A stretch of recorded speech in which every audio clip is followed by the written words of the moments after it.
Great. So, welcome everybody. Thanks so much for showing up for this, which is our final Real World Co-Intelligence call of the year. We've been going pretty much all year apart from a summer break, and it's just great to be continuing this sort of continual community learning. I'd like to say a very warm welcome to our features guests today, Sita and Pasqualina, to colleagues and friends of Co-Intelligence Institute, and anyone who may be joining us for the first time today. So just to start off with an introduction to the Co-Intelligence Institute, we are a non-profit organization, and our work is based on an observation that our current civilization operates on a very narrow, short-term kind of intelligence. And whilst this has enabled amazing feats of technological development, it is nevertheless destroying the foundations of life itself on this planet. What we're seeking to do is to bring forth the amplification of broader forms of intelligence, which act as a remedy to the challenges we face today, because they're aligned with and include deeper realities that our dominant and narrow intelligence ignores. So we focus on exploring what we call co-intelligence, a term coined by Tom Atlee, founder of Co-Intelligence Institute. And this term means a kind of intelligence that embraces wholeness, interconnectedness, and co-creativity. We also focus on growing wise democracy, which is the practical application of co-intelligence in our systems of governance. Wise democracy points to our capacity to reach wise collaborative outcomes. So in terms of the actual concrete work that we do, we share real life stories and case studies of other people's good work and approaches to the complex challenges of our time that we feel demonstrate co-intelligence. We promote and develop tools such as pattern languages, group processes, and digital platforms to evoke and engage greater collective wisdom. And last but not least, we welcome people into learning communities like on this call today, where we can all deepen our understanding of co-intelligence and develop our capacity for wise relating and living well together. So these monthly community learning calls, you could probably hear my little daughter screaming in the background, sorry about that. These monthly community learning calls are designed for us all to learn from and with practitioners who are on the leading edge of what we call real world co-intelligence. So for today's program, I'm going to post into the chat an overview of what we're going to be doing today. I'll just put that in the chat here.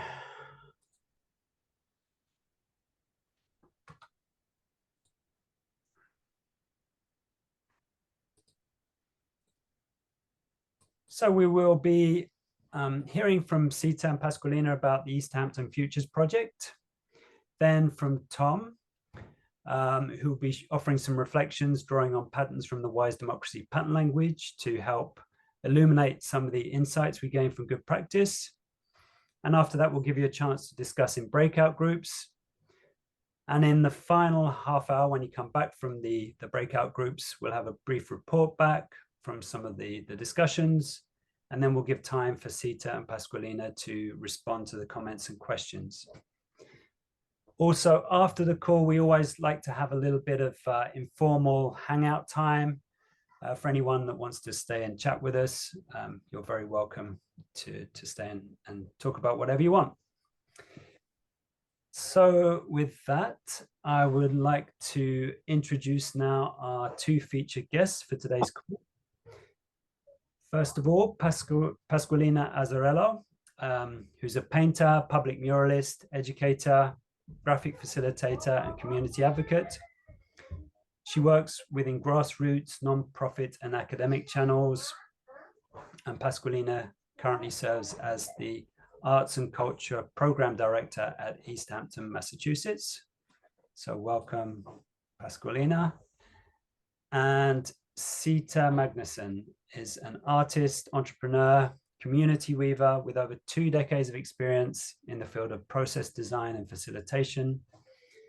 She's the co-founder of the facilitation organization DPICT, and is also an incredibly supportive board member of the Co-Intelligence Institute. So welcome, Sita.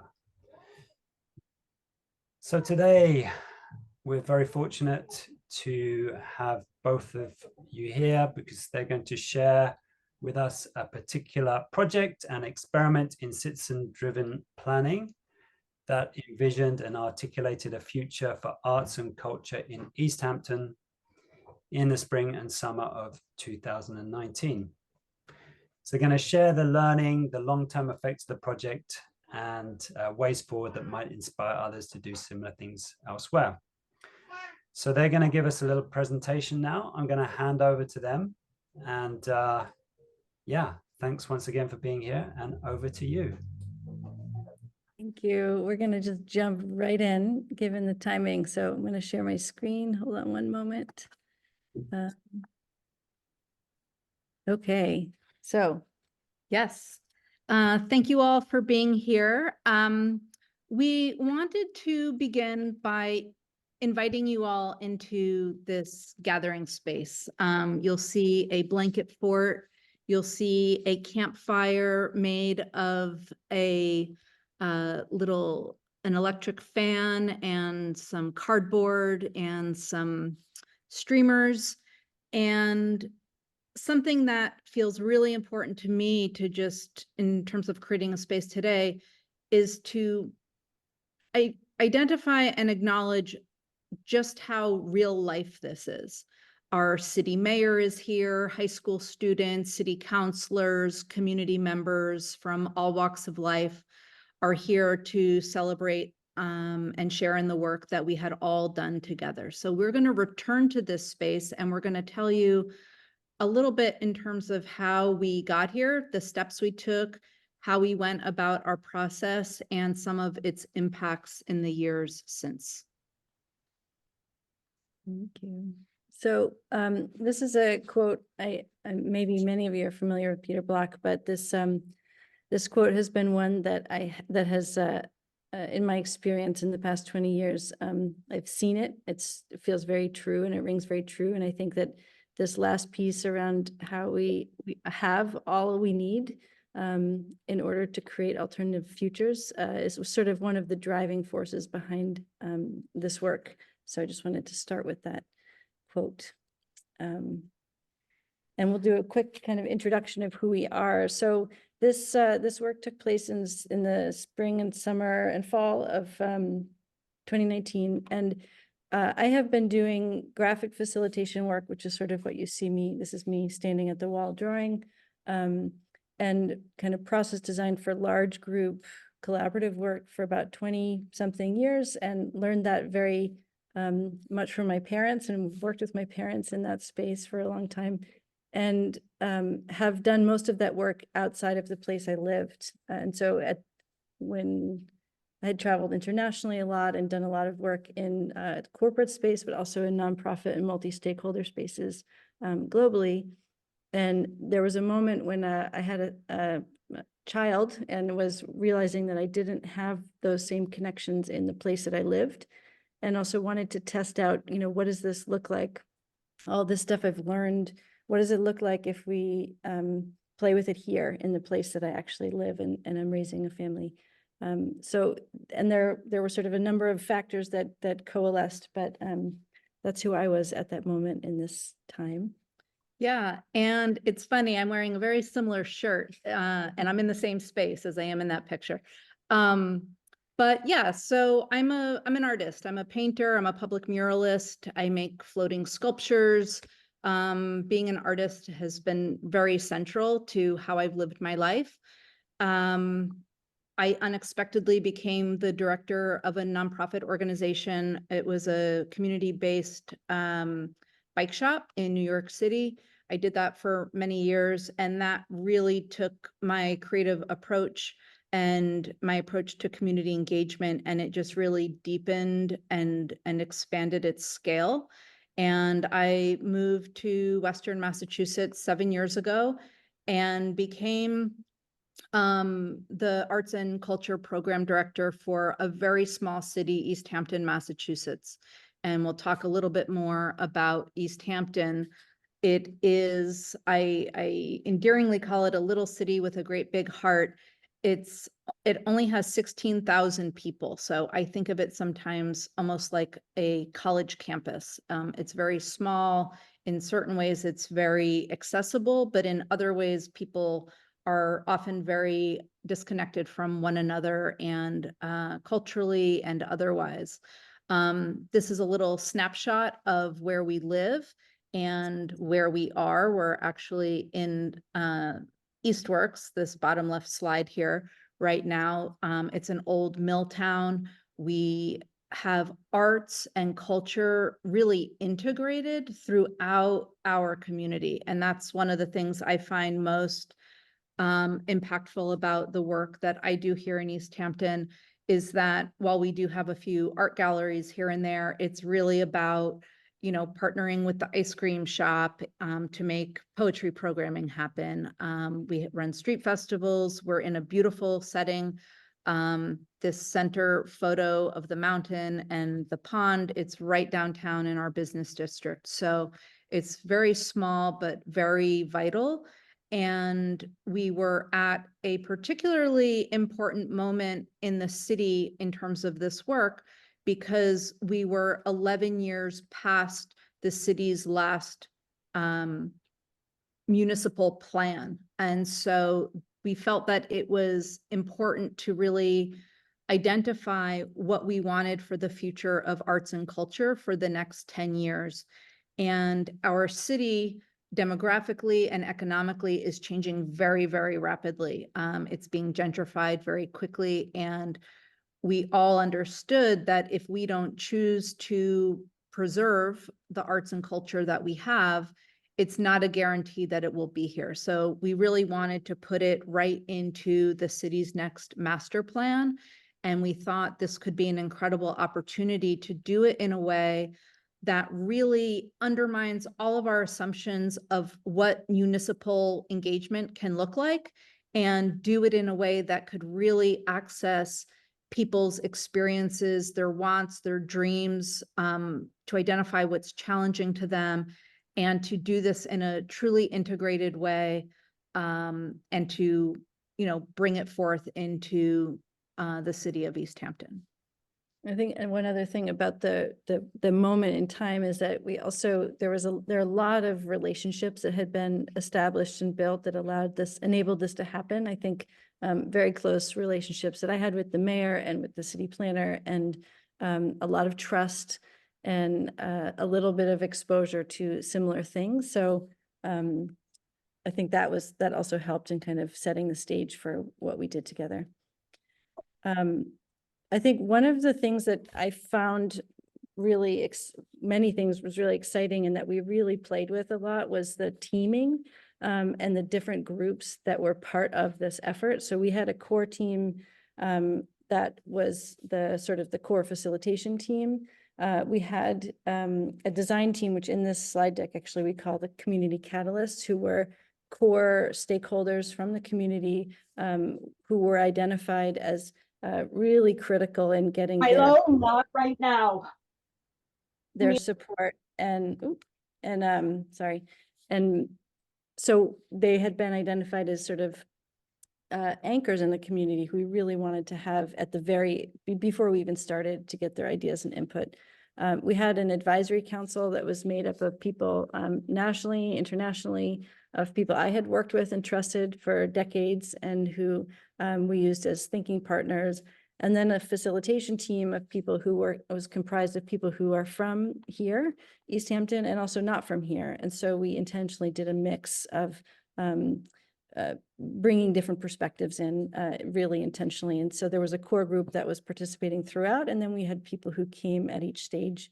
So there was always new perspective, which also required that we did a lot of storytelling and synthesizing about what we had been doing. So just naming the many people involved in this project. And so the way that this project work, we, as Sita just mentioned, we assembled a team of local stakeholders.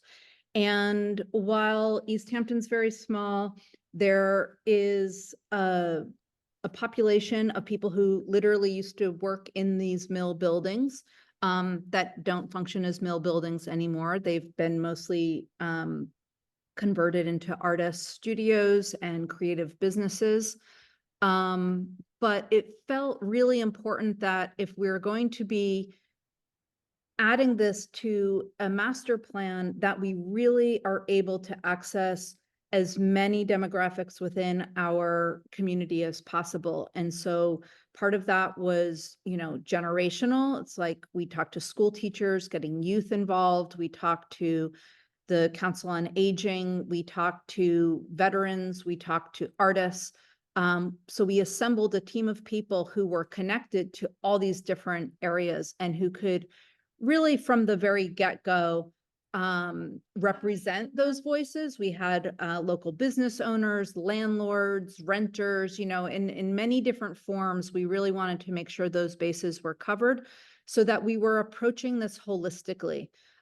We knew that we really care about arts and culture, but because it's so integrated in the city and because we want it to continue to be so integrated into the city, making sure we have a real range of diverse perspectives in the room felt really key from the start. One of the things that was really critical coming out of that that initial group of the community catalyst was a set of guiding principles that we used to really inform the work we did moving forward. So these that are listed here became really core in not only the way that we worked together, but the what and the actual designs themselves of the different stages of the process. So we were really focused on designing for relationship, for collective ownership of this, so that people, everyone who participated could really feel like they had a direct input and say over what happened, and then had ownership and excitement about it. Diversity was a very big challenge in a way, because we realized that, you know, that would have been to get the entire diverse community present in the sessions was a lot of work, I'd say, and that was a big learning there. But part of that also meant diversity of ways of engaging in this. So we recognized that there were many different pathways to engage community members. So I'm not going to read through all of them, but these became really core in the work that we did. Just to give you a sense of the flow. So we had some of the early conversations in April with those community catalysts. In May, we had our first session. We had 3 sort of central sessions that were around, the first one was around sensing and discovery. So just understanding who was here, what is here, you know, kind of the getting the lay of the land and understanding what's possible.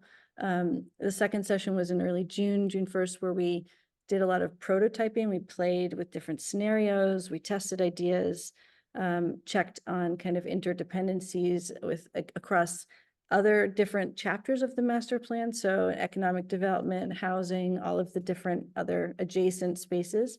The third session was in end of June and was focused on kind of the action piece of deciding together of what were the priorities and what did we want to put forward as kind of key strategies. And we had a lot in that session. We did a lot of perspective taking from many different stakeholders. And then in September, so between June and September, we synthesized the output from all of that work. And as we go through, there are QR codes on each slide. There is a massive amount of documentation. So we've picked some pictures, but if you are curious to see more, you can see that. But in September, we had a celebration where we had a meal and music, and we had a blanket fort, and it was great. So we'll get through each of these pieces, but that's the sort of flow of the public sessions. Yeah, so we were in a gigantic space, and we realized, and Sita and many folks from her team just did an incredible job creating a space that when people walked in, there was immediately this innate and not conscious sense of wonder, of just, where am I? Like, what is this? And I found, looking back, that that was really, really important, that people arrived open, and that physical space was definitely a part of that. One of the things that we felt was really important in terms of talking about, who we are, what we want, part of that is identifying the strengths that already exist in this community, the things that we really appreciate, the things we're doing really well. I think sometimes when we want to implement change, we focus a lot on what we need to do differently.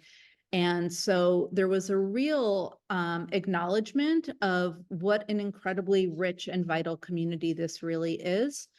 And then, we had this wide range of what people wanted to see, and, built in different methods and modalities for how to capture that information and share it with one another. And I'll just point out here, this thing with the gold in the top right corner, we had a number of these structures that were just really fun structures that my husband built, like a Bucky filler dome that you could get in that had padding. And we had all these different kinds of spaces in there, so that there was not an expectation that people just came in and sat in chairs all day, but a very multisensory environment that allowed for many different ways of participating and of bodies being in different ways in the space.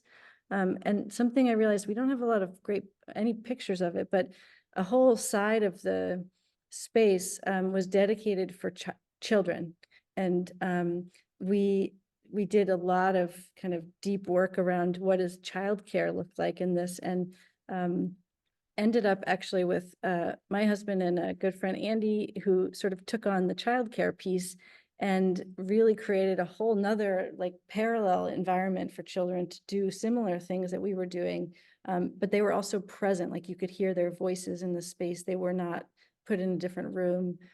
So that was another big piece that we really worked hard at. I'm not gonna spend a lot of time. Each slide has sort of pictures of the event, and then it's a snapshot of some of the artifacts. And so I just share this page. And again, there's a QR code if you're really curious. There was an immense amount of documentation and different forms of like artifacts that were created from within the sessions, but also for them.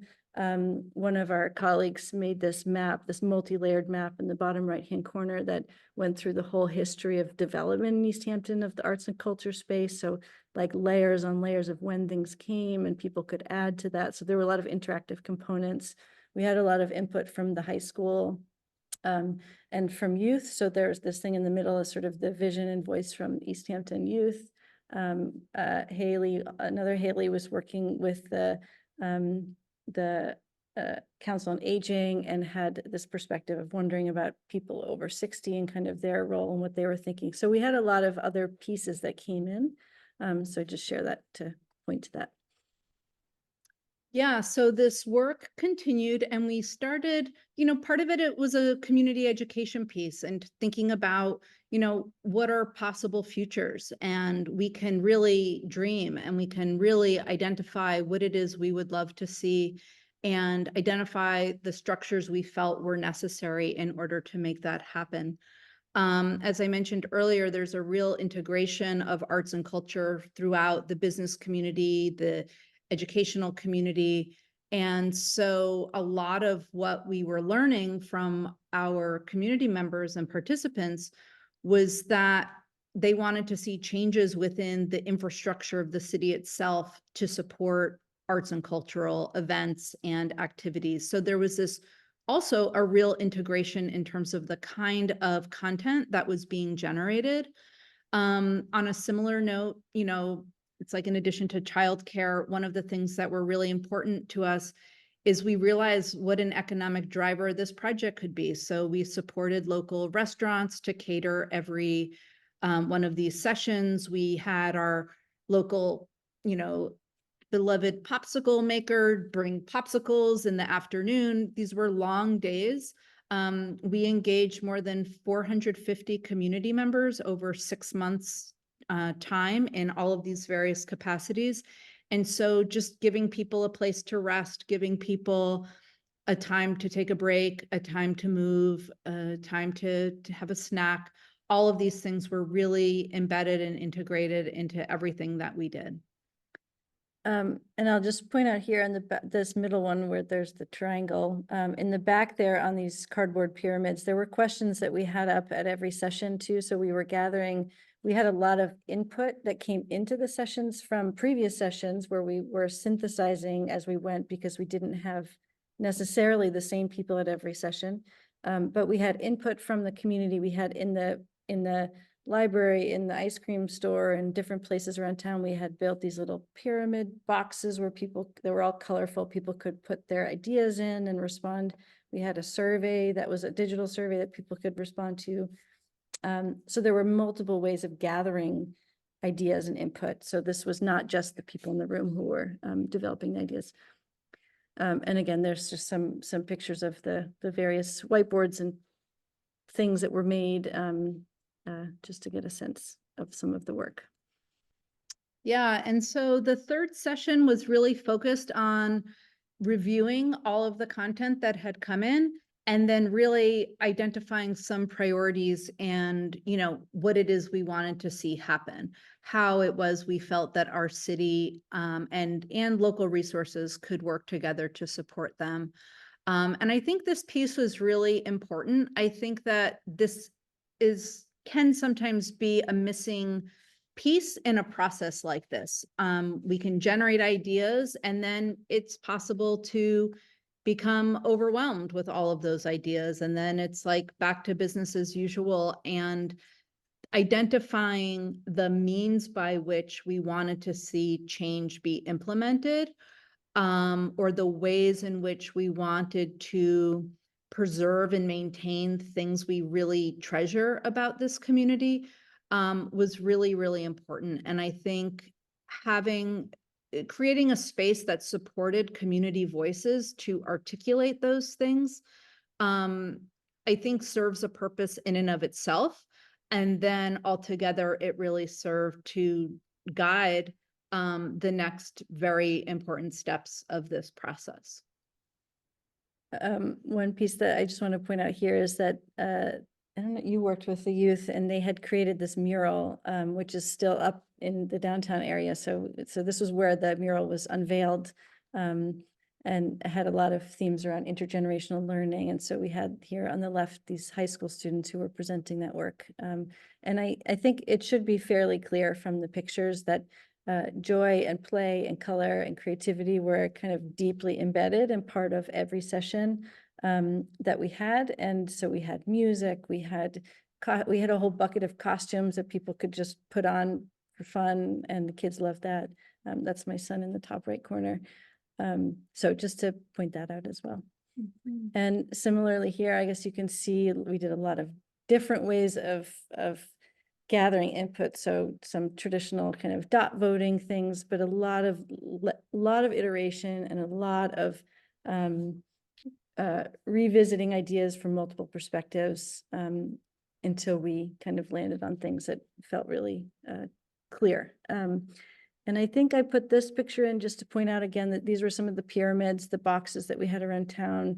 We had also boxes in the space that had questions like, describe a time when you experienced an event that brought you joy, or a difficult moment, or things like that. So that we were acknowledging also that not everyone likes to have small group conversation or large group conversation. Some people felt more comfortable sharing their ideas on Post-it notes, which were also as integrated in as the voices. So really kind of democratizing, I guess, the input into the work.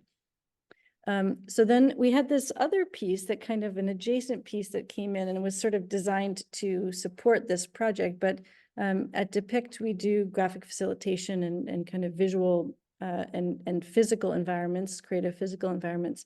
And so we decided to host a 5-day intensive workshop in September, with the idea being that people would come to that workshop and actually learn how to build these knowledge-rich environments. So we, tripled our hands and minds that were participating in the actual construction of the built environment. So you can see down below, that bottom right corner is sort of the empty ballroom. Gives you a sense of the scale. I don't have, it's huge. And then we actually designed and thought about the space, about the knowledge we were working with, how we might present it. And so we had people learning and then actually like constructing furniture, as you can see with power tools, which Alicia led, and she always travels with power tools. So we had a lot of fun building things. And then that was part of, so that group helped create this environment, which is what, this was the celebration in September. Yeah, and this was just incredible. We had taken a few-month break to synthesize all of the information that had come through all these various channels and from the first 3 sessions, and invited the entire community to come in and learn and hear, what happened through this synthesis and what was generated. And we'll talk a little bit and show you some examples. But we have 4, and so this is, you can see we're under the blanket fort, we're around the campfire, and this was the context in which it was presented. But we generated what we call 4 through lines, and these were themes that surfaced through every session, through every question, and we felt that it was important that they, in and of themselves, were not a goal or a strategy separate from anything else. So that what came were 4 through lines, 5 goals, and 16 strategies. And these through lines had to be considered within every single goal and every single strategy. I think this is really, really important. We all acknowledged internally that the acknowledgement of these things, the conscientiousness around environmental sustainability, diversity, equity, and inclusion, intergenerational engagement, and history and legacy here in the city of Easthampton do not necessarily happen if we are not making the choice to ensure that they happen. And so baked into every next decision that we've made at Easthampton City Arts, these are our guidelines, these are the directives.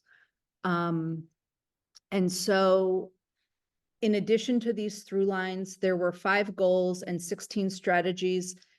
4 of those 16 strategies were carried over from the first master plan, which I think is also a really interesting thing. We had all of the deliverables from the city's first master plan in the room with us at one point, and we had everybody kind of vote on which of, there were many things we had accomplished, and then there were a number of things we hadn't accomplished, and some of those things weren't really relevant anymore and didn't really make sense in terms of the direction of the city anymore. But there were 4 things that we said, yes, we need to bring them forth into this next chapter. And so some of those visions that people wanted to see, these are examples. We have a poet laureate program. She presented work this last fall in the supermarket. These here, we started a new event called Easthampton Porch Fest, which bringing elders in Easthampton and new arrivals to Easthampton in community together is really important. The person here in the center of this picture, this is the same porch, and this is her family. This is her mom. This is the same family's porch. And these 2 people are the people who came to us and wanted to start Porch Fest.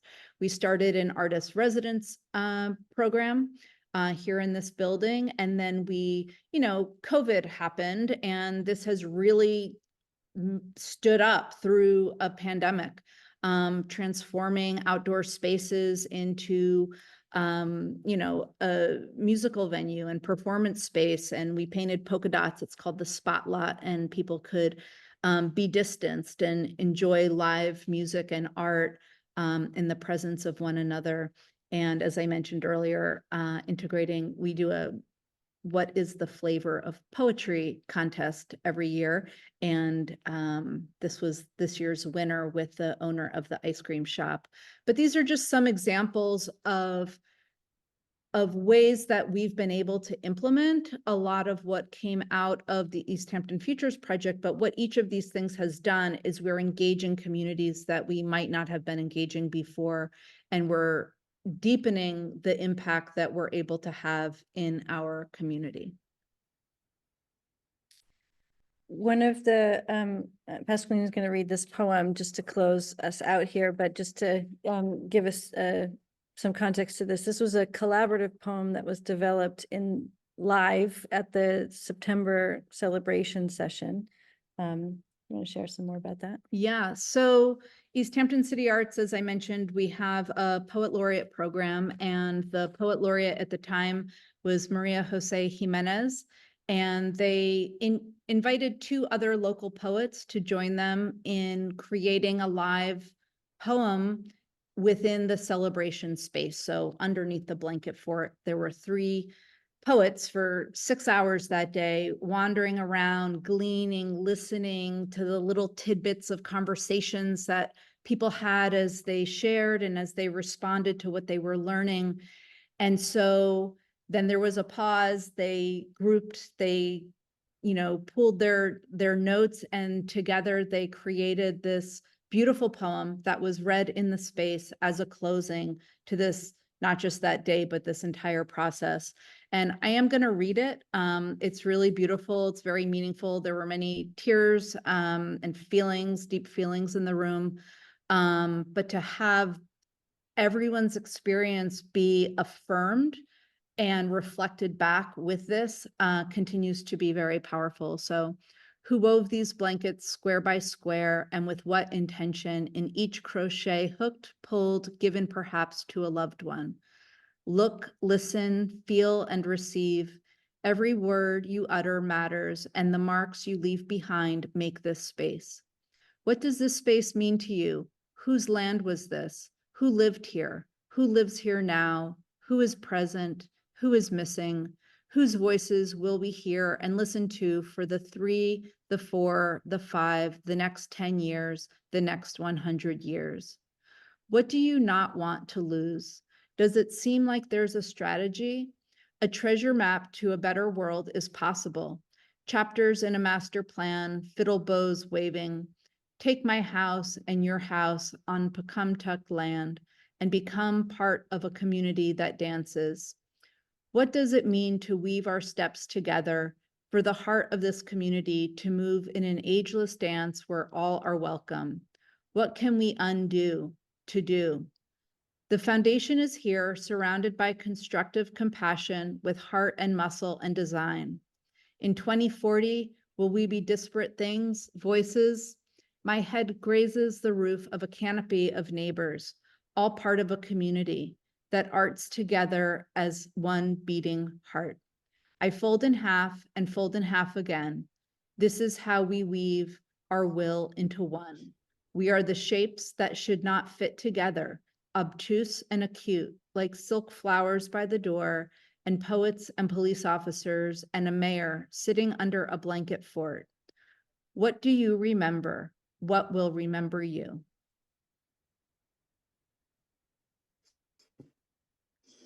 Wow. What an amazing and beautiful project, and what a fantastic presentation. Thank you so much, Sita and Pasqualina. That was fantastic. So after all of that incredible visual, beautiful experience we've had there, I'm going to hand over to you, Tom, for a reflection on what are the wise democracy patterns that you see present in this Easthampton Futures Project. Well, let's see, get my timer started here. First of all, it's absolutely mind-boggling. This is one of the most pattern-rich real co-intelligence calls we've had. I would guess that at least 30 to 50 patterns apply to this remarkable initiative. I'll be talking very briefly about a dozen of them here, but I'm And I'm putting pattern websites, just put the pattern websites into the chat for your ready reference. I would even say we need about 30 more patterns added to our pattern language from this example. It is so amazing. One of the most obvious things is the multimedia space that they created. It's like a rare combination of multimedia engagement pattern and the spaces for dialogue and collaboration pattern. I mean, just thinking about those two patterns and thinking about the extent to which they were so consciously manifested in this thing, all sorts of different spaces for everything. On possibility thinking, of course, and life enhancing enoughness. I realize you're thinking of possibilities, and you need to have stuff around to be able to fulfill those possibilities. And instead of the original meaning of the life enhancing enoughness, which is sort of simple living, kind of ecological consciousness, this carries a sense of abundance, a sense that there is enough wisdom and resourcefulness among us to co-create the quality of life that we want, the futures that we want. So I found this a really interesting new dimension of the life enhancing enoughness pattern, which hopefully we would embed in that pattern the way it's presented in the future. And out of all that, there's a pattern called proposals and outcomes emergent, a sense that what was going on in this gathering was an evoking the emergence of all sorts of things that if we honor each other's perspectives and interact in generative ways, we are going to get some really remarkable stuff. And that goes into the next section, the generative interaction and multiple perspective view. If you have diversity and you have generative interactions among those diverse perspectives, and you can hold a multi-perspective view. You don't have to slide into one perspective or another. You can go, oh, there's this, and there's this, and there's this, and have them interacting. What's going to come out of that? It's like really interesting. And the stress on the power of listening. If you listen well, things gather together that would not be there if you weren't actually listening well. If you ask powerful questions, questions that evoke special responses. Sometimes the most powerful questions, you get things even without answers to the question. A classic example of a powerful question like that is, why is the emperor not wearing any clothes? You don't need to answer that question. It's like, whoa, consciousness shifts. The sense of the dance of questions and listening was really good in this. And out of all that, they were generating shared orientation, which is a pattern, generating shared orientation, for orienting to visionary attractors, to things. This is they're trying to look at the future and what they actually want. So all those are represented. I really encourage you to make a copy of the chat or make a copy of those patterns there and take a look at some of the pages just to get a feel for what the pattern language has to offer. Each pattern has a whole page to it with questions associated with that, with resources associated with that, a little video of me talking about it. There's lots going on in the patterns. And I want to really honor the extent to which this is a microcosm of a wise democracy being generated by these folks in this initiative. Thank you. Thank you very much, Tom. So we're going to come to the sort of interactive part of the call tonight, or this afternoon or this morning, depending on where you are. And we're going to go into randomly assigned breakout groups. I'm going to create 3 groups of 3. And we're going to go in for about 15 minutes. So coming back, I'd say around 15 minutes past the hour. And I'm going to post 3 questions that you might like to consider when you're in those discussions. So I'm going to put them in the chat here. So what insights does this provoke for yourself, your community, and society at large? How might what you've heard relate to your own work? What questions do you have about this, or what would you love to hear more about this project? So you might want to make some notes. When we come back, there'll be a little bit of space for people to have some feedback from their conversations. And then after that, we'll go into a sort of open, informal discussion with Sita and Pasqualina responding to some of your questions and comments. So I'm going to open up the breakout groups. But anyway, welcome back. Hope you had some good discussions. Was it interesting? Did you have nice discussions? Can see some nodding heads. Fantastic. Of course. How Great. can it not be? So this is an opportunity now to give a little bit of feedback and yeah, any comments you had, any responses to those questions, or any questions you have for Sita and Pasqualina. And yeah, so if there's anybody who'd like to speak about your discussions, feel free to raise your hand. Yeah, Axel. So one of our group had this question of, well, okay, that was a few years ago. What has been the continuing effect of this, both in terms of culture and actual programs? Did it make a difference? Absolutely. And it's really interesting. This process ended in September of 2019.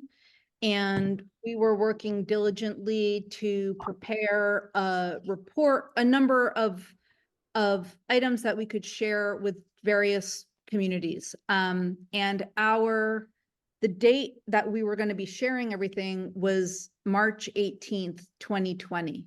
And so we all know what was going on right around then. And we paused, for many reasons, but who wants to make announcements about the next 10 years when we don't know about the next 10 weeks right now. And so it has really been put into practice, primarily internally. So I have the same role as I did then. And every decision that has been made at Easthampton City Arts in terms of our programming, in terms of how to pivot and recalibrate due to COVID and, reintegrating our work in the last 2 years. It has played a really important role and really has served as a guide. So it's been, put into practice in a very real way. Part of what I think is really exciting about this conversation that we're all having is that it's allowed Sita and I to revisit this with like a lot of thoughtfulness and reflection and, kind of like a moment of like, wow, a lot has happened since then. And, we're talking about putting together a community sharing. It's 5 years this coming year, which is really hard to believe. We're at the halfway mark of these dreams, and to be able to acknowledge in community, look at all we've done. We had no idea what was about to happen when we generated this, and it has really stood the test of a pandemic and the test of racial justice transformation, and like our communities are changing in ways we didn't anticipate, and it's really held up in meaningful ways. So that's like gigantic, right? When in life do we get to be involved in something and then that gets to happen too? So I think a halfway point community sharing is going to be really important. And Axel, to your point, like a way to share, like, here's what you gave us, like, here's what it has made. That's wonderful. Thanks, Axel and Pasqualina. So are there any other reflections from the group discussions? feel free also to post any questions in the chat if you want to, or any comments. You're very welcome. Sylvia. Oh, Sita's parents. So, we're so familiar with this project. So I was in a group, I was just with Lena. And so we had one person who had been there and one who wished he had been there so badly. And so I mentioned something that hasn't been mentioned yet, the incredible importance of volunteers. This all run on a very, very, very modest budget that probably would have paid for maybe 1/10 of the whole effort, if that. And so all the rest of it was provided by volunteers. Volunteer people, people traveling from New York to be there.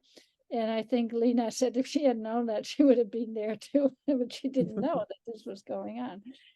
But it says something about the attractor in this.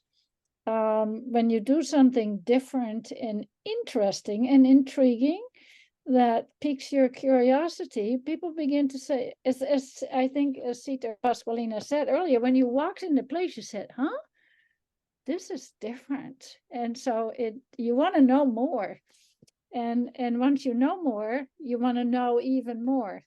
The other thing that I had mentioned is this, of course, was hugely complex.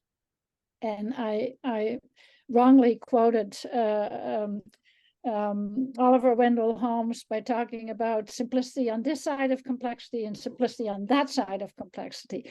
And so when you look at the very end, where people sitting around this man-made cardboard fire, and it looks very nice and simple. They're just sitting there and chatting. But it was a simplicity that was arrived at by going through this long tunnel of complexity with so many moving parts. And I have always been odd when I heard about it and Sita shared her thoughts. I said, how the heck are you going to pull this off? And thanks to all these volunteers and getting the right people in town government and influential people in town right from the beginning to take ownership, I think that helped to make the risk for Pasqualina and Sita a little lower, because at first it was a highly risky endeavor, I think. That's great to get your perspective as someone who was involved in a project. It's amazing. Thank you. Charlie, I saw you had your hand raised earlier. Sure, yes. Just so much appreciation and amazement, to you and your whole team and everyone involved. I mean, it makes sense about the volunteers. So yeah, maybe to try to bundle a couple of things from our breakout with Jennifer and Hanley.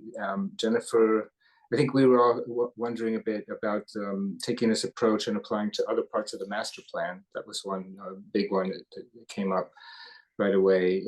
So that, and then one thing Hanley mentioned is, I mean, a little out of context, but that it seemed to just happen by itself in terms of the flow, what about flow? And then I, in particular, and this ties into my own work as well, kind of fascinated about the documentation and just so impressed at the thoroughness and density and richness and concentration around all these artifacts and the reporting out and the extra links from the slides and all of that. And so, and then maybe, and then I also, I know it didn't just happen by itself. A tremendous amount of preparation went in, and so part of it is, I guess one of the questions is like stories behind the scenes, and I was thinking in particular, like who didn't show up, or who showed up at the last minute, or there must be some, a lot unseen there. So maybe I'll leave it there. Thanks. That's great. Did you get all that?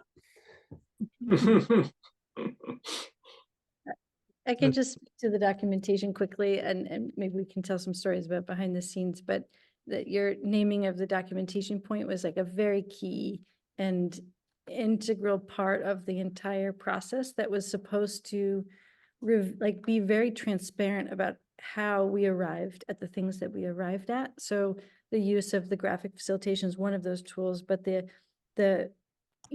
when you get to the goals, oftentimes in these processes, the goals and strategies and things are just presented on a slide, and you don't have any idea of how they got there. And in my Oh. experience, there's a lot of That is over in a few. hold on.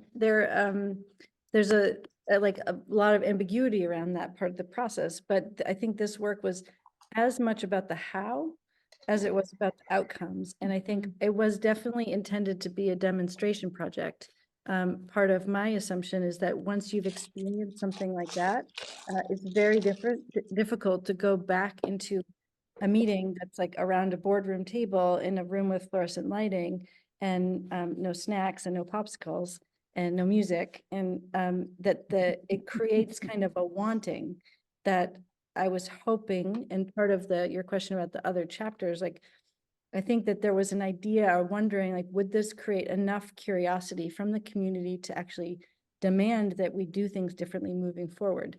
Unfortunately, the pandemic came, and I think along with that, you know more about the internal mechanisms in the city, but I think there was a decision to treat the master planning process differently than it had been done even prior. So I think there was sort of a reconfiguration.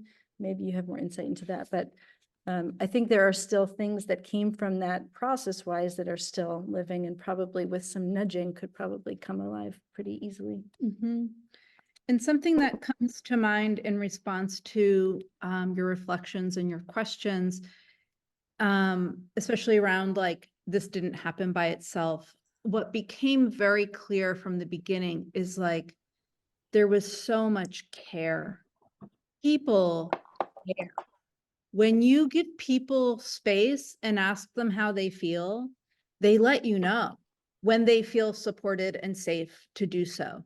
And that was really clear from the get-go, is like the content was rich. You know, Sylvia talked about the complexity. And I remember in the final sharing, sitting around a circle, we all had to say one word, and that was my word, complexity. Is like, we allowed this work to be as complex as it actually is. And that is everything. I think we're built as beings to be, we're equipped to meet complexity with complexity. We're actually designed to live in complex ways. And I think, you know, well, this is a little bit of my own side note, but like, we're in a world where complex things are being very simplified, and it can be it's very damaging. We're seeing how damaging that is. And so, you know, the value of doing this, yeah, we generated information that we've put to use for 5 solid years, and community members were seen, were heard, felt a sense of belonging, felt a sense of connection. One thing I can say, the pandemic happened, our city, everything went on Zoom. We had 300 people showing up for city council meetings. That's care. That was, you know, parents late at night, children on the Zoom, talking to the mayor about what we wanted to see happen in the school committee, the school districts. So I do think that it really gave people an experience of participation, of like, I think of it as like sender receiver, you know, that we're a part of something, and it really demonstrated that. And yeah, I think that that has been lasting. And I think that when we give people the opportunity to engage, and it feels good to do that, yeah, people want to keep doing it. So it didn't happen by itself, but kind of going back to that first idea of work with what you have to work with, like, that's where the answers are. It's like, what do we have to work with? That was very much how we did it. We worked with what we had to work with. It's like, who said yes, bring them on board. And I think that things like the food, for example, when we're like, we had people there from, I don't know what the hours were, I can't remember, but it was like 9 to 4, you know, they were like long days. And we were like, we need to feed people. How are we going to do that? And then, you know, one of the people on the community catalyst team owns a restaurant in town, and he donated all the food. And, you know, the popsicle lady got involved, and she donated all the popsicles. And the musicians played, and we managed to like gather money to pay the musicians. So all the artists that were performing or played were compensated for their time. So we were sort of collectively seeing like where does it make a difference where we put that money that we do have, that small amount. And one thing I'll say too, that we haven't mentioned today, a lot of the facilitation team for all the breakouts, that was a group, Jen Sandler, she was in a number of those pictures. She is a resident of Easthampton, but she runs a facilitation program. She works with students at UMass at Amherst, which is 20 minutes away from us. So like huge local resource. And many of the facilitators came from her program. They were students who had gone through really exceptional training, had real life experience working in communities. So, you know, that was a whole part of this that was really integrated from the beginning. And they were learning, and they, you know, we've all done workshops here at Depict and learned graphic facilitation. And like, so there is this kind of, you know, pulling from within and sharing and learning and growing and generating new possibilities that has also continued at that level. And just related to that, I think one of the things that we recognized and tried to enhance, I think, is the naming that all of the skills that we used and developed and practiced in that series are all useful in any other parts of life and work. So there was like a value that was made very explicit that the time invested in this kind of work, it you know, it pays off, so to speak, or it's not the right language, but like it's valuable in and of itself as a learning that you can take with you and practice elsewhere and continue to grow. So it's wonderful. We also, during the breakouts, there was a group of us, and Natalia was there as well. And Natalia, you were asking some questions which brought up some really interesting responses as well. So for the benefit of everyone, just wondering, Natalia, if you would like to repeat a couple of those questions that you asked, if you're able to. Yeah, sure. And I'm sorry, I'm driving right now, or I would come on camera and, you know, be with everyone. But so my first question was, well, it was sort of, wow, this sounds amazing. I'd love to do something like this in my community, or I could see this like being so beneficial in so many cities and communities. And how the heck did you fund it? You know, where did the funding come from? Did the city pay for it? Maybe I'll just kind of rattle off my questions and then you can answer them. And then actually, I don't, Andy, do you remember? I've completely forgotten where it kind of went from there. Maybe you can chime in. Oh, I've forgotten. It was just as people were coming back from the breakout rooms, there was another question, but I can't remember exactly what it was. I remember it being an interesting one, but I've forgotten. There's a question from Natalia in the chat. Oh yeah, that was a separate one, but yeah, I was curious because it sounds like people were so receptive. And I was just wondering if you did meet with any resistance. Oh, and I remember what my other question was. So any resistance or skepticism from individuals or from organizations when you were, you know, going about this project. And I was curious if, you know, where you would suggest to reach out to a city or a community if you're interested in, you know, maybe starting something like this. And you had started to answer it just as people were coming back, but like where in, you know, who within maybe a city department would you engage with? Okay, that's all. So do you want to start with funding? sure. Actually? So the funding, there was, and I am recognizing the time, so try to keep a very, very long answer very short. The funding, so I think it's worth noting that the mayor had, in a completely unrelated initiative, I had been working with we did some work with a group that was helping the Kauffman Foundation and their work around entrepreneurship. And they had a mayor's summit or conference. And I was at an event in Kansas City and we had created a similar kind of giant environment with lots of drawing and art and this and this. And I was sitting in the hallway and I saw this woman walking down the hall. I'm like, that's my mayor. So she was there and she had this like direct lived experience of this other kind of environment. So when I went to her and I talked about this kind of thing, she had a reference point, which I think made a huge difference. So she had some lived experience that was relatable.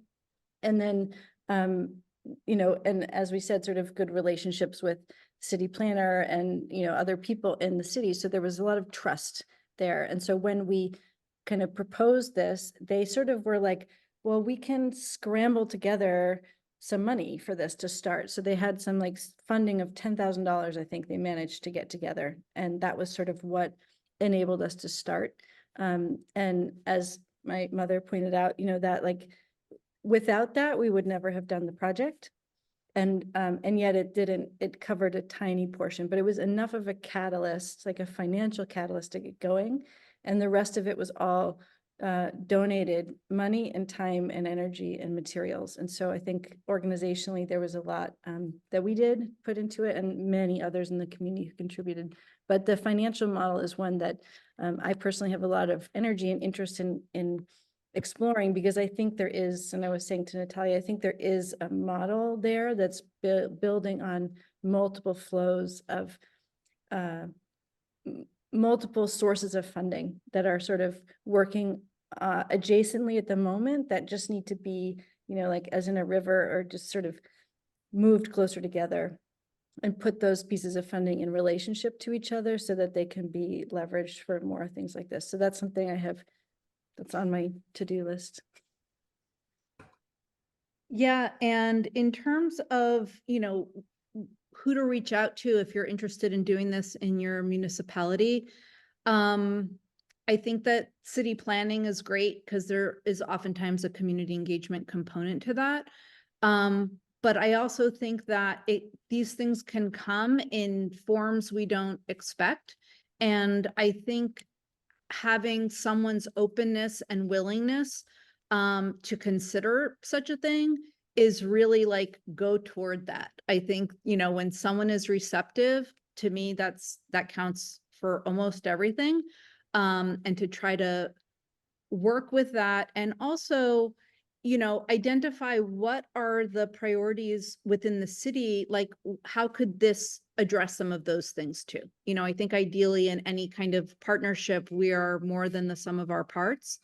And so trying to find ways to also serve some of the other interests can be really beneficial. And very quickly, in terms of resistance or skepticism, I think initially people did express some reserve or reservations or hesitations, but there was a lot of room for that in the room.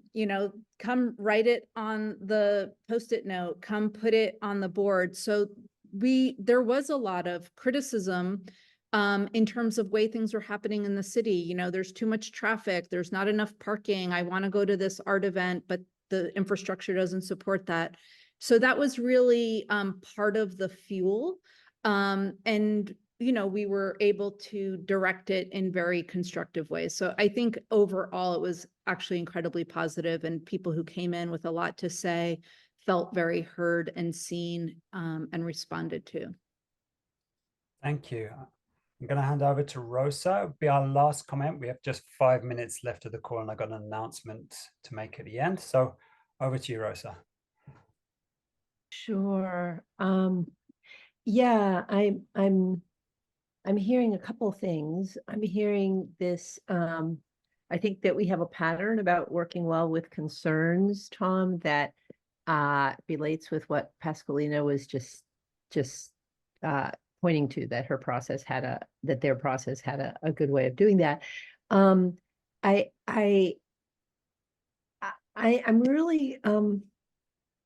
really grateful for what you said, Sita, about the bit of the backstory that I think Charles was asking for some backstory, or someone was asking for some backstory about the mayor having had a lived experience of something like this in a different place. Because one of the things that happens so often with this kind of work is that there's a wonderful thing that happens someplace, and then people are like, oh, well, how do we take it to scale? How do we get a bunch of different places to do this? And I think oftentimes the importance of context is overlooked. We had a real world co-intelligence call a while back about this wonderful citizens assembly that took place in Malawi. That was like awesome. And then when we were having the backstory of it with the organizer, he mentioned that he was very good friends with the local politicians in the area, and he had made it a real point to design this in a way that they would not feel that they were going to be personally embarrassed or humiliated by this process. And his ability to kind of reassure them that this was not going to be, you know, some organizing forum to attack them was really key in allowing it to happen. And it was a resounding success. And I think that so often, and I'm not trying to say this could only happen there. That's not what I'm trying to say. What I am trying to say is that there are some background context conditions that we would do really well to be aware of, because then we're able to foster them, right? Like maybe the first step in doing this in your town might be inviting the mayor to go to some place where they can just observe something like this happening, right? And that's a pretty low risk, low cost investment, and it might help pave the way. Or as in the Malawi case, developing relationships with the people that you need to bless this so that they know that your intention is not to make them look bad, which if you're a politician is a hugely important thing, right? So thanks again, beautiful work, and thank you so much for being here on the Real World Co-Intelligence call. Thanks for naming that, Rosa. I think there, just to name quickly in the last minute, there were a lot of things that came before this event also. So for I think there was like 10 years of relationship building and experimentation at very small scales and various different ways. So from supporting a civics academy project that was using some of the environmental pieces, running a community learning lab kind of thing, co-working space, like a lot of impulses that were tested and I think seen and observed to be authentically not selfish in their nature, you know, that all of them have had, I think, very explicitly a desire to test out different ways of doing things.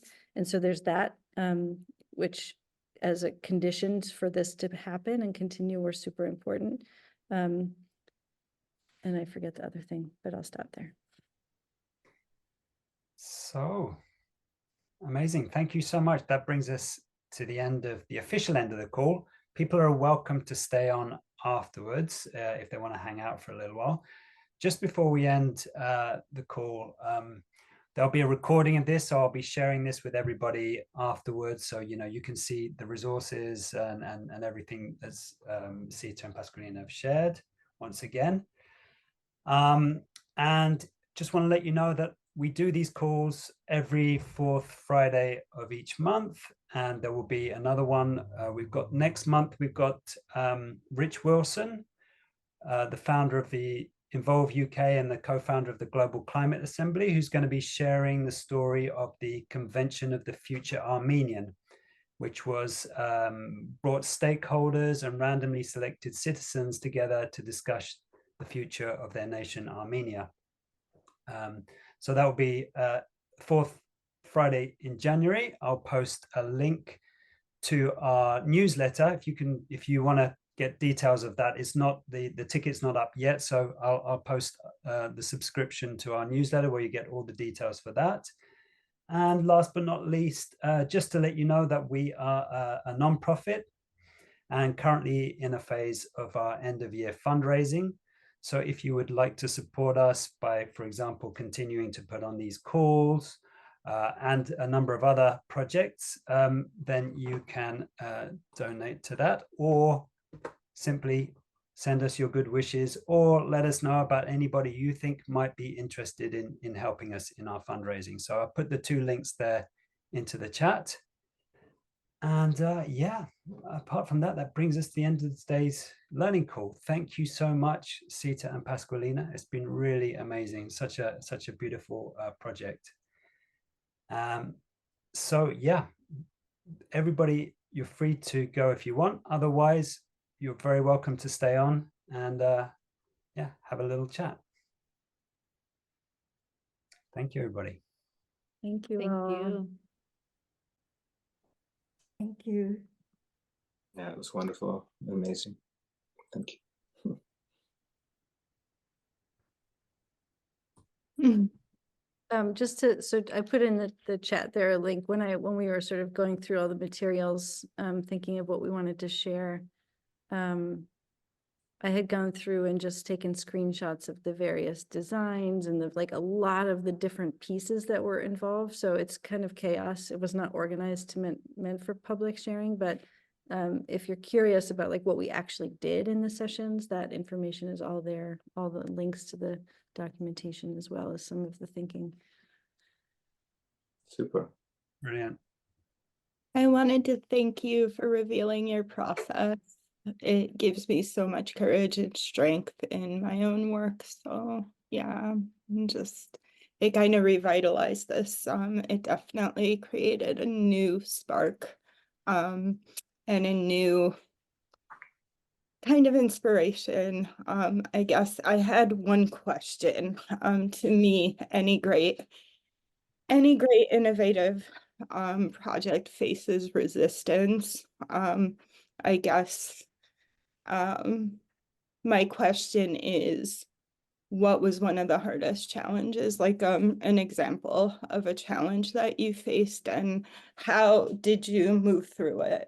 Is that if that's too much? Like, No, that's great. I think we can probably think of a few.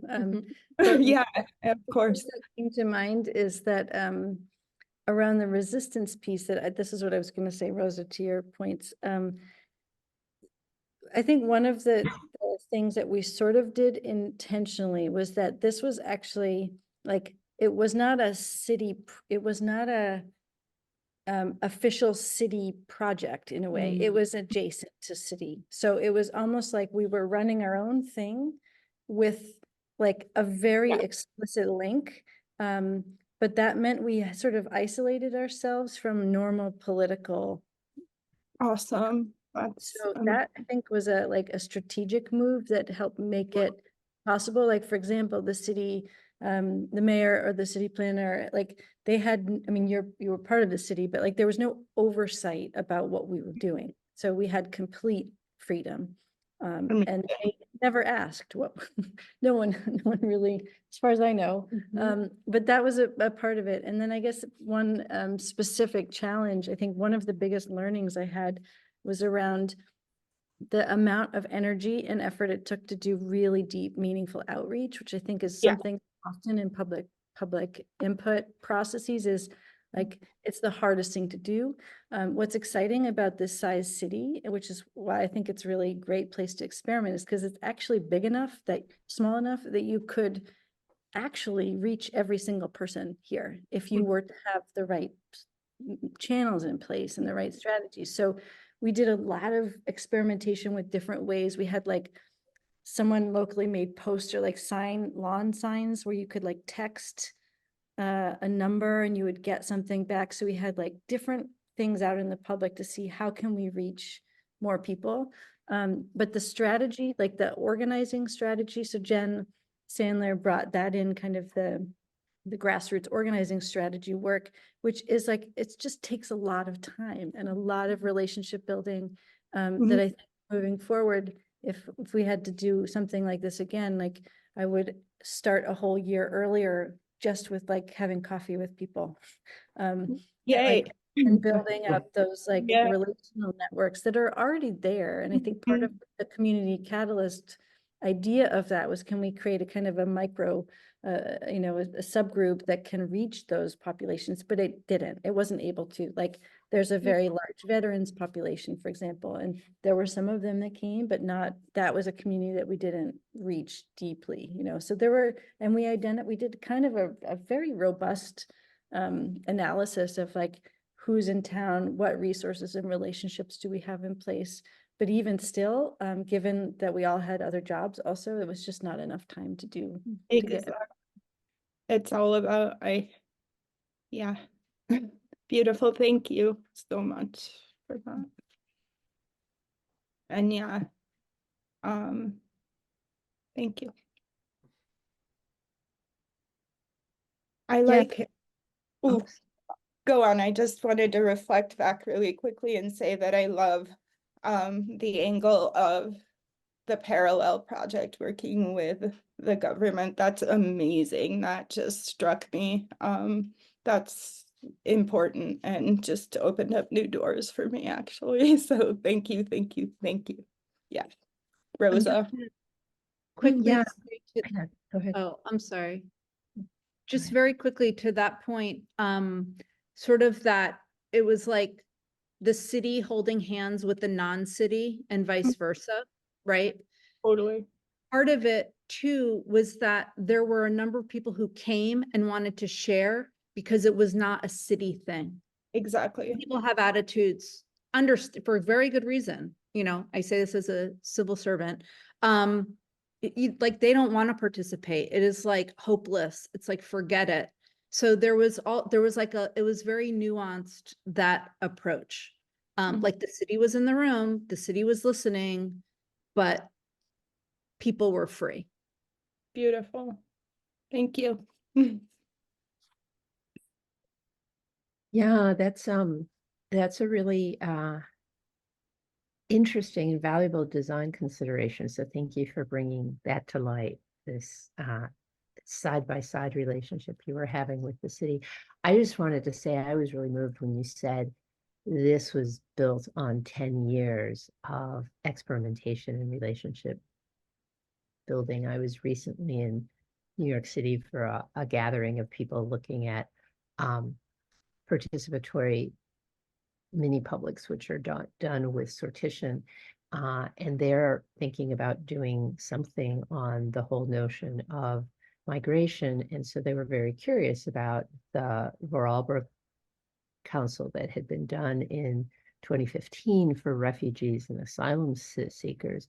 And that was actually one of the points that I emphasized in my presentation, is these folks did not just get the mandate to support a statewide exploration of how do we deal with this very difficult and touchy issue.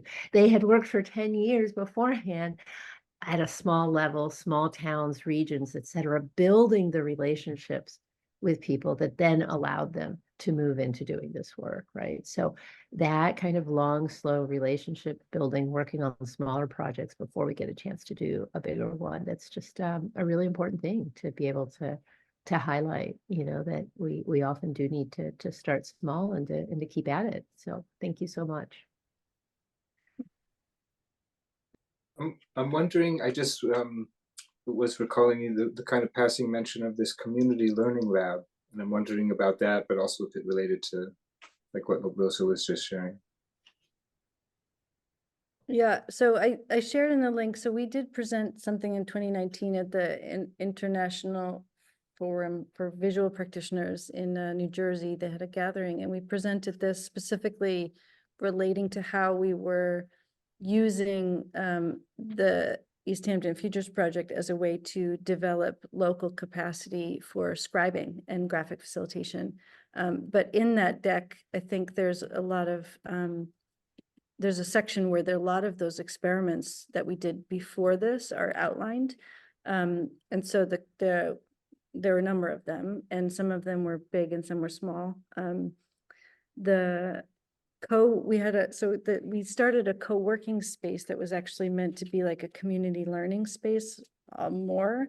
And it was in the same building. It closed during the pandemic.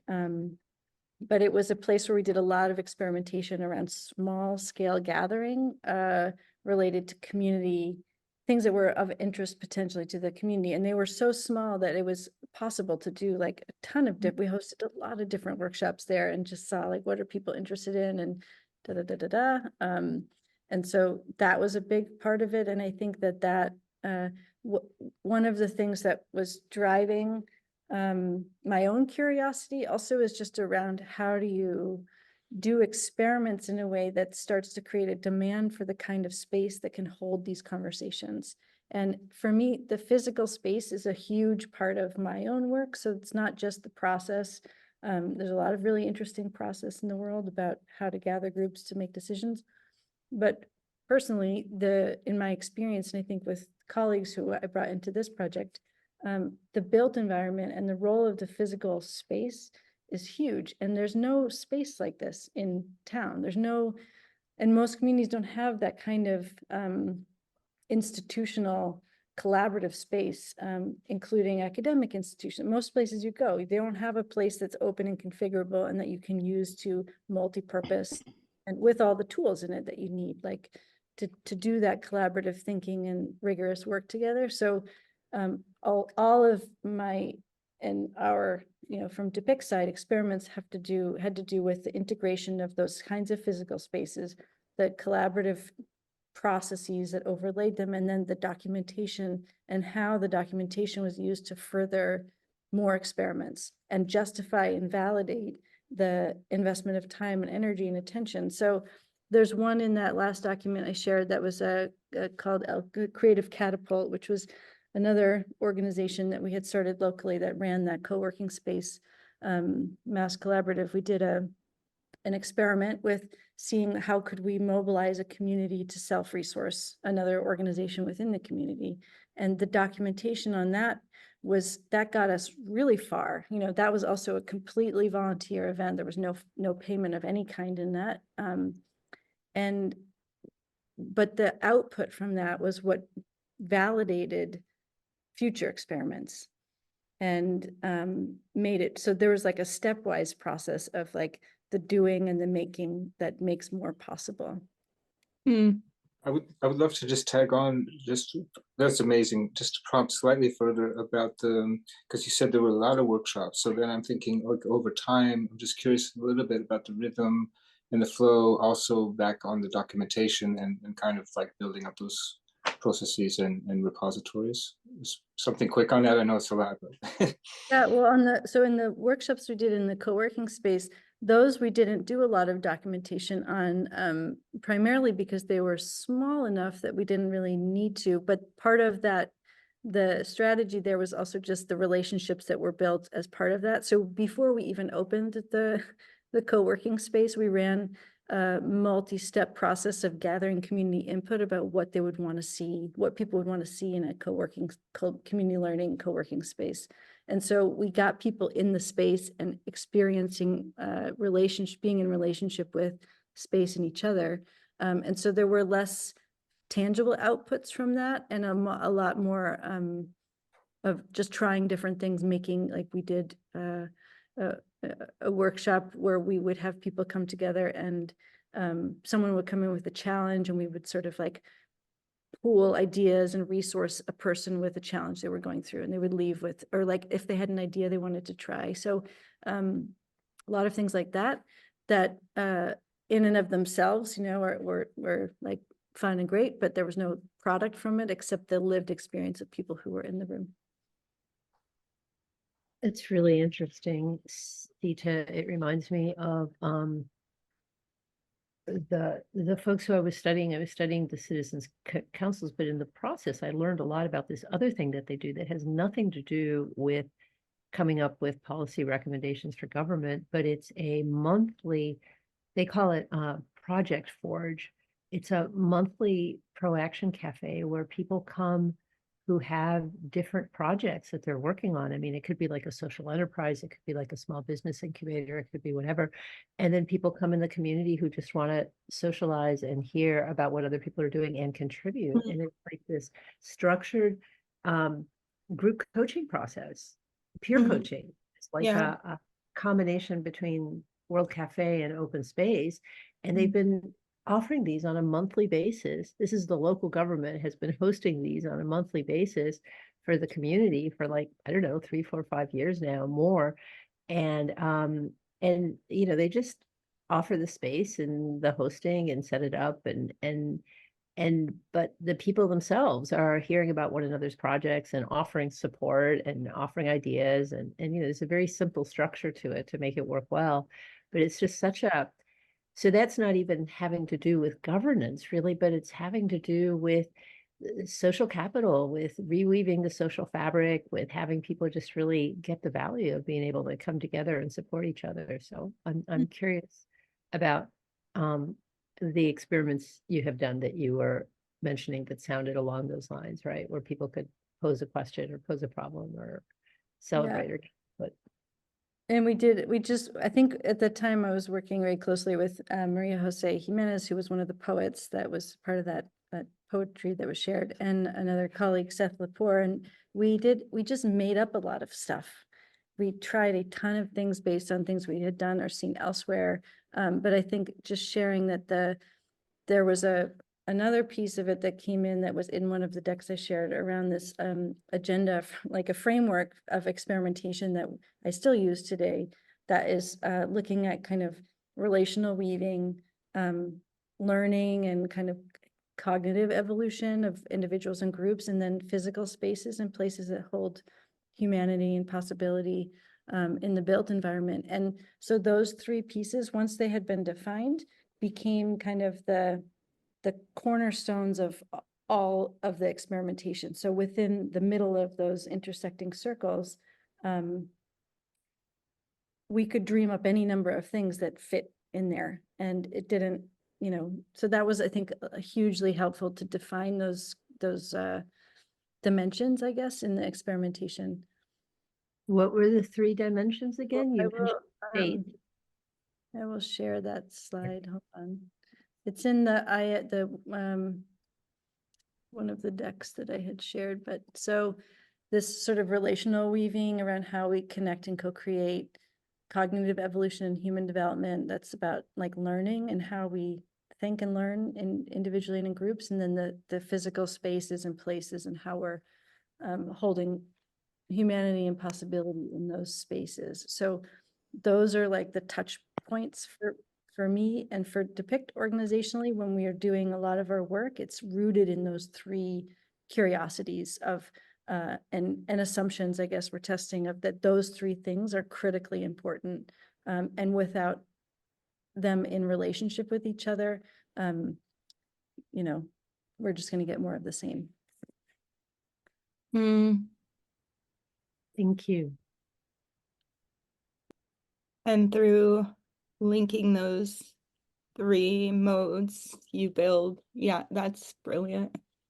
I'm not going to speak. I'm still formulating my thought just on how that's how you kind of build the attractor. That's how people, through the linkage of those 3, creating that space will automatically pull people in. I feel like, yeah, because it's a cohesive environment for learning. Yeah, brilliant.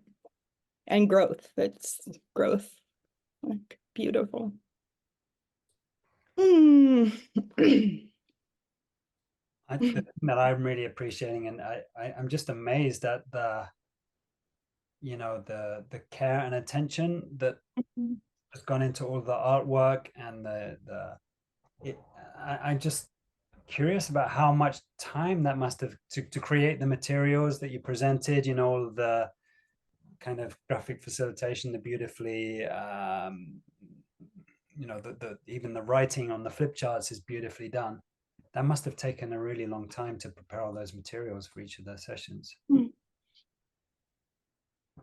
Yeah, I think a lot of it was, you might have noticed from the first session pictures, the environment was much less filled with things. Like there was a lot that we built at the outset that was structural. So like physical structures, like Alicia had built, we still have them all next door, like big shelves that everything was on wheels, and we could attach cardboard to it with Velcro, and so we had a lot of things that would allow us to have work surfaces or writing surfaces or places to hang things and blah, blah, blah.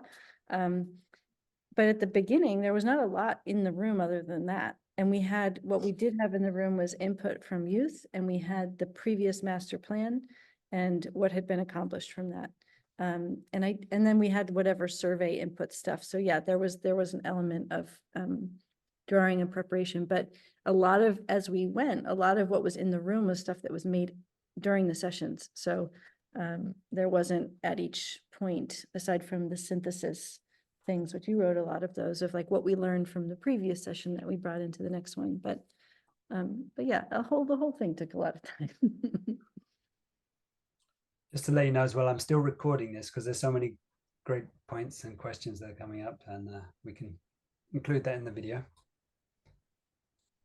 So I was starting to think about the upcoming mid-year or midpoint mid-year, I suppose, event and what's going on there, and then also in relation to like the stuff that you made and you have, and that at least some of which you probably have in some garage or storage or whatever. So I don't know, how's that going? What are you looking at in terms of the dash to get something together, as you touched on slightly?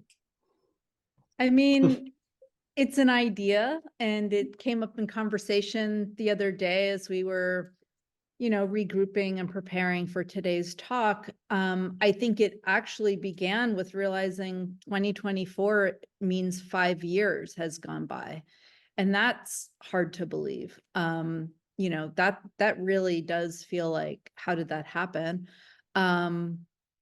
But yeah, I think it gets to be a new conversation of like, what's valuable, like what can we tap into? What are some of the current community dynamics that might need attention? How could something like a public sharing of this work serve to also address some of those things? A community is, of course, living and growing, and this work is really living and growing. And so I think that is just offers a tremendous amount of flexibility in terms of like what something could look like. But I know, I work in my job and I work with these, many of those community members are still people who are very present in the work that I do. And I just, part of it came from like this knowing of how much it would mean to people to see these pictures, to see the outcomes, to identify, all that some of they have been a part of in helping to make happen. So I think it can go in a lot of different ways, But I think we'll probably just set a date soon because, Yeah. because I know also that what I would naturally want to do is link it into something else that's already happening. Like, Mhm. for example, we have another scribing workshop in March.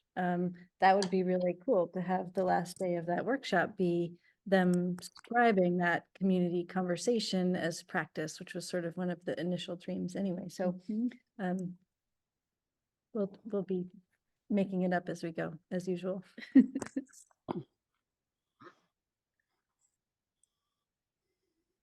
Sita, I had not seen this until I opened the slide that you shared with us, the IFVP 2019. I mean, maybe you said this at the beginning of this presentation and I just missed it, but in looking at the slides, I'm just seeing now that your second slide, you have the question of how do we, all of us, survive and thrive post-collapse? And I had missed that you were framing all of this in a post-collapse framework. Yeah, well, I didn't for this call, but I think that this project, so for me personally, this project is part of like that's like the deeper curiosity. And I think what I have seen and understood from the process work that I've been involved in over the past 25 years or so is that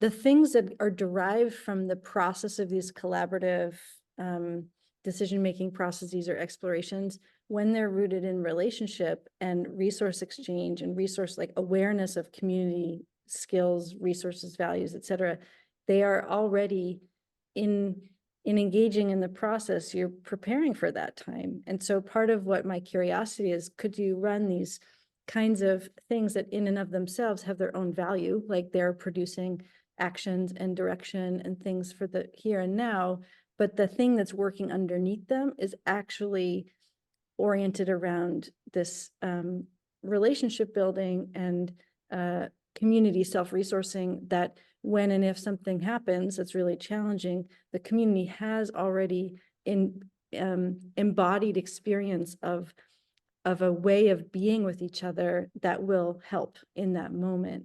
And that is like the deepest curiosity I have. Like, what does it take to get there? Because if you just tell a community or tell people like, we need to figure out how to survive in a post-collapse, space, or whatever, like that would be a fun experiment anyway, but many people would not want to participate in that. So Yeah. they're like, can we do that? Can we work on that stuff without even naming it as such? That's fascinating. It's fascinating. So thank you for sharing the slides with us. And I'm grateful I noticed that little slide and that I asked you to speak more about this, because I think that's super important. What I'm hearing you say is almost like, guerrilla community prep for post-collapse, right? It's like, you don't necessarily have to advertise it as such because it may not draw a lot of people when and if you do, but that all of this is, it just reminds me of how we used to talk about Y2K, like you want to do community gardens anyway, and community gardens is a great time to, be social with your neighbors. And if there is a longer term collapse, well, it may, help to feed you as well. So these kinds of things that are useful regardless of a variety of different scenarios. So thanks so much. Jennifer, if you want to go first, I have a kind of chunky one, but I'm glad to wait for you. Thank you. Yeah, this is somewhat following up on Rose's, but somewhat not. I'm really interested, just again, hearing the, 10 years of relationship building, like relational trust, 10 years of experiential work, experiential trust. I'm sitting with that question of what are the seeds that need to be planted, and how they're planted, and like trying to understand, like, to what extent do all communities have some of those seeds already planted? Just both hearing in terms of, what it takes to get the richness of what you put together off the ground. And then also this question of how that, the building of these little experiments also enables a community to survive and thrive with whatever we're faced with.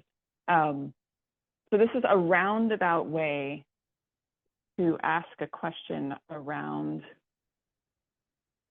there's the capacity building within your community, but also like, what do you see around you in other communities? And to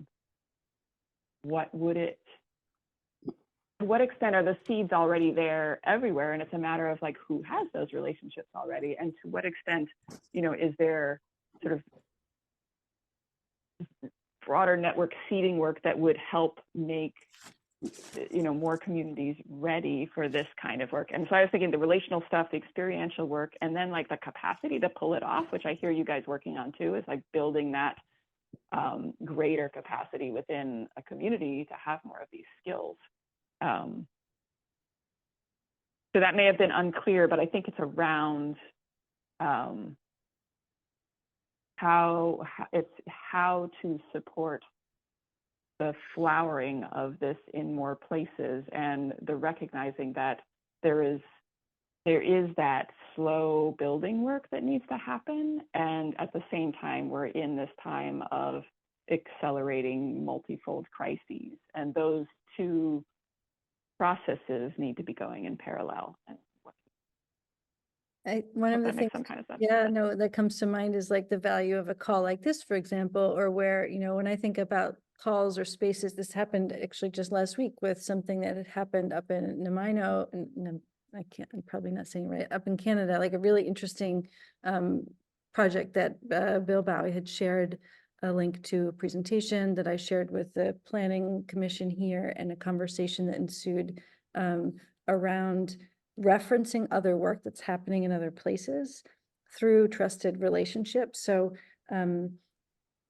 once you see it somewhere else and it's demonstrated as valid and helpful and all the things, it's much easier then to, through those lines of relationship and trust, to then say, what if we tried that here? What would it look like? Or what could we do?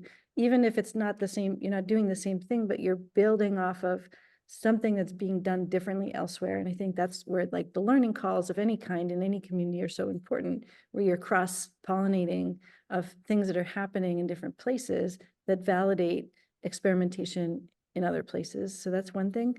And then I would say that the capacity piece is like the biggest missing piece of the puzzle, because I feel like there's probably a lot of energy and interest and curiosity, but at the end of the day, if you don't have the people, the physical bodies to do all of the pieces, then it's never going to go anywhere. And so that has been part of depicts interest in a longer term investment in like the capacity building that is also linked with economic like mobility, so that those skills, which are valuable also in their own right as jobs and career pathways, that there's a place to practice and build and demonstrate skills that then allow people to use that in their own lives and work and et cetera. So I think that's like a long, slow building, but I feel like what we have been also trying to do is find out where there's already existing energy and attention, like in art schools or in high schools or in youth programs, where there's hunger for that and readiness. And one thing I'll add to that, so my role as the Arts and Culture Program Director lives in the city planning department. So I work with city planners, which is a really interesting perspective and lens to have as an artist and public artist and community advocate. And I think that something that's really important in all of this is like city planning departments are involved in development all the time. They're getting huge federal and state grants. They're making new roads. They're making improvements. They're, redirecting the way a city exists. And all of those things, with all of those things, there are choices that they have about if and how and the degree to which communities are being engaged. And what often happens is like a city will come in and like make a new park, but the new park means that the wastewater needs to, it's like close to the wastewater treatment and people are getting sick. It's like oftentimes the processes to do these things are lack the community input, and lack the real life experience. It's like people who use that space know that that's not a good place to that, or whatever it happens to be. So I think that like just another piece to this, the amount of investment. So like when we think about capacity, it's like, yeah, for Sita and for me to do this, to like wrangle volunteers and to support them and to get them lunch and to like do all the things that needed to be done. The conversation around capacity is like, that's one conversation around capacity. But another conversation around capacity is like, how do cities build this work into what they're doing? Because actually, we talked to 450 people, which is like a lot of people, but it's not a lot of people. Like we can reach 450 people. Like if we really wanted to, we can do that every day. And by doing this, it generated content and guidance that is so reliable. And I was afraid, I am a civil servant. I was afraid that we're going to release the goals and strategies at the celebration and people are going to be mad because I know these people and they'll let us know if they're not happy. And it's like, no, I don't have to sweat it because look at all the Post-it notes. Not only were those Post-it notes and the little pyramid, like all that stuff, but like they got typed up, they got categorized, they got like we really put it through like the sifter, the great sifter, right? And it's like I didn't have to worry, and I'm a worrier. And so that was, and like I knew that we could point to what had come in. No, this is actually what people said. This is actually what people want. So I think that that's like, just from an efficiency standpoint, right? Because like cities actually care about, or say they care about efficiency. Investing in work like this is actually more efficient.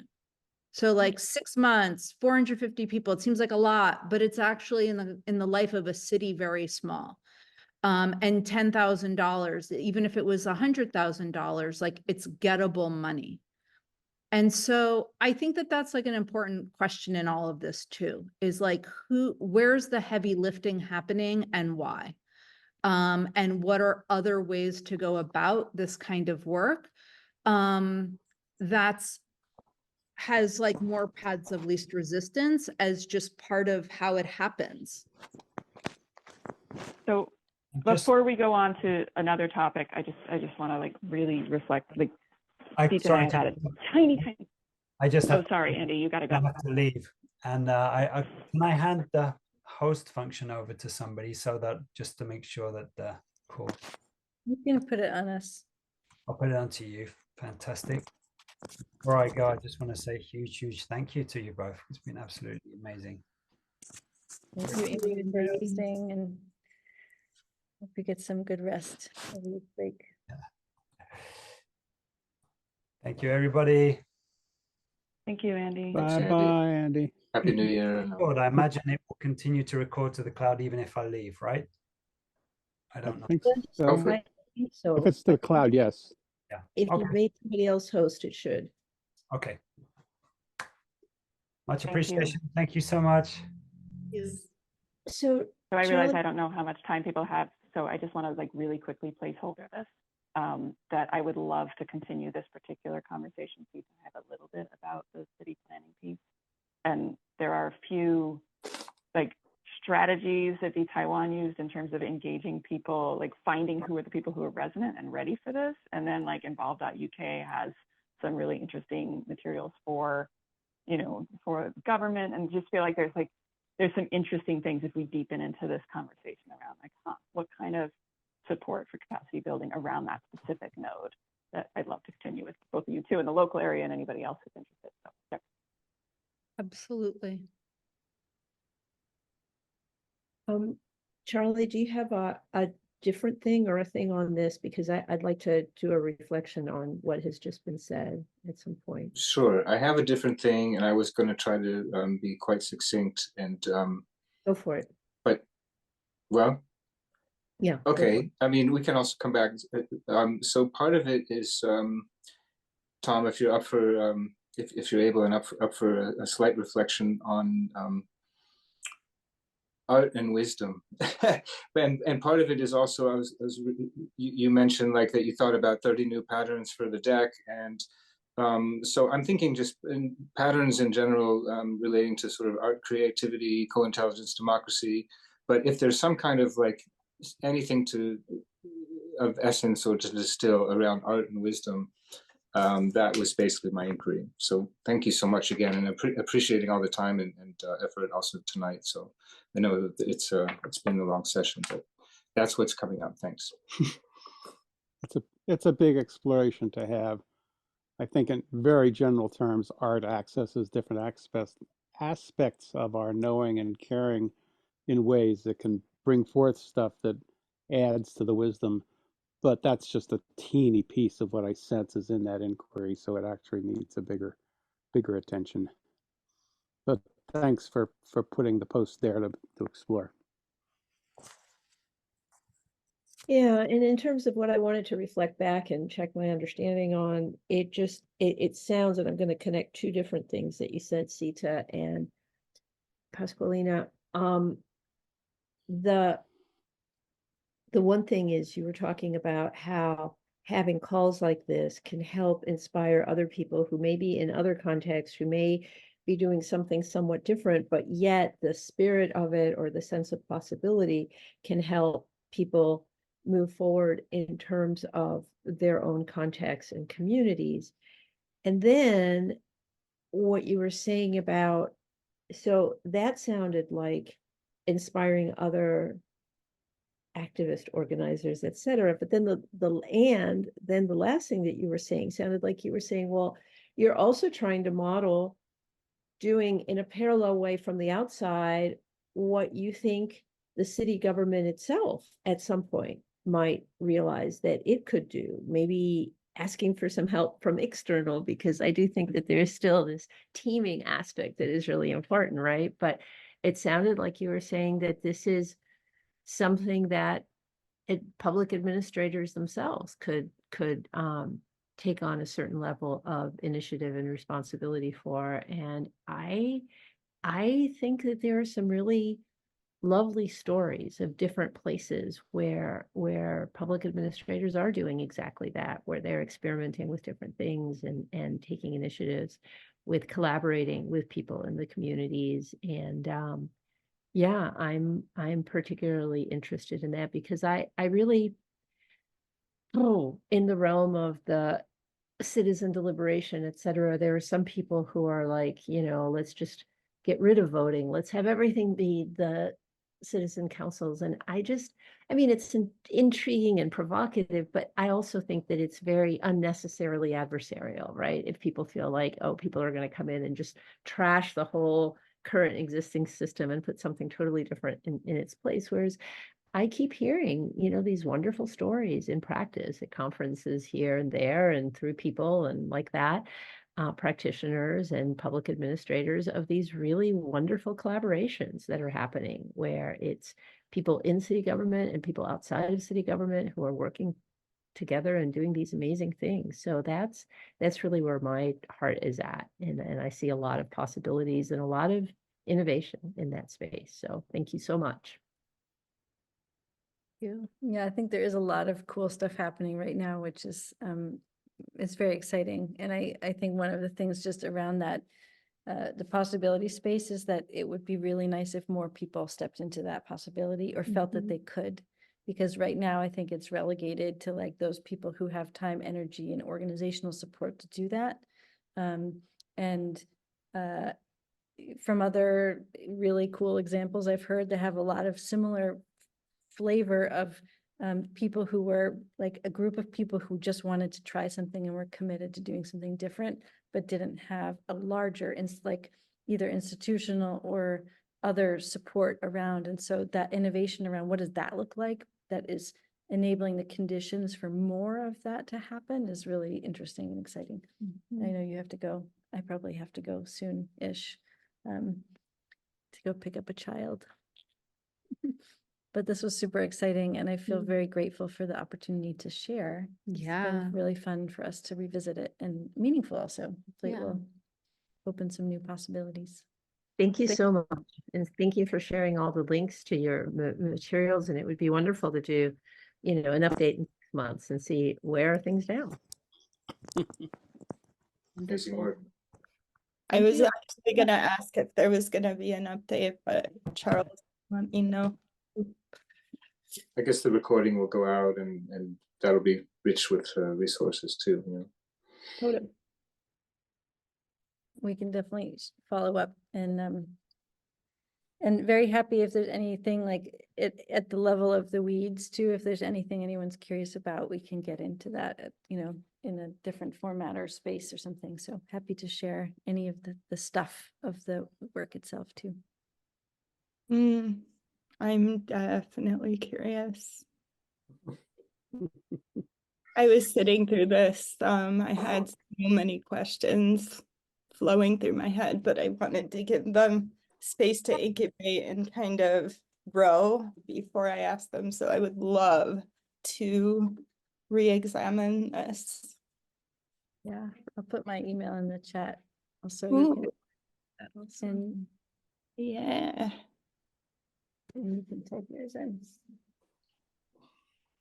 10 years, really, 10 years. That's amazing.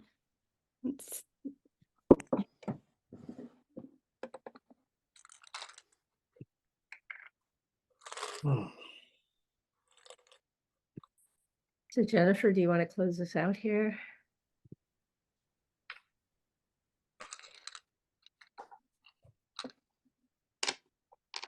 Me? Did you? Yeah.